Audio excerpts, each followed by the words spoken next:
En parlant de migration, les 27 pays membres de l'Union européenne viennent d'approuver un net durcissement de leur politique. C'était lors d'une réunion cet après-midi à Bruxelles. Bonsoir Quentin Warlop.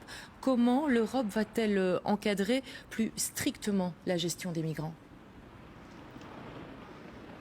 Eh bien, Nathalie, les ministres européens de l'Intérieur se sont mis d'accord pour durcir drastiquement cette politique migratoire européenne. Et pour cela, ils ont approuvé aujourd'hui 3 mesures principales qui concernent donc les migrants en situation irrégulière. D'abord, en durcissant les sanctions contre ceux qui refusent de quitter l'Europe, notamment via une détention prolongée. Ensuite, il s'agit de créer des centres hors de l'Union européenne pour accueillir ces migrants déboutés de l'asile. Et enfin, renvoyer certains demandeurs d'asile vers des pays tiers jugés sûrs, même s'ils n'en sont pas originaires. Les Européens ont pour cela établi une liste de pays sûrs que vous voyez s'afficher à l'écran, dans lesquels on le retrouve: le Bangladesh, la Colombie, l'Égypte, l'Inde, le Maroc ou la Tunisie, par exemple, avec un objectif qui est clair: réduire le nombre de migrants en situation irrégulière chez nous. Écoutez pour cela la réaction de Rasmus Stoklund, c'est le ministre danois de l'immigration.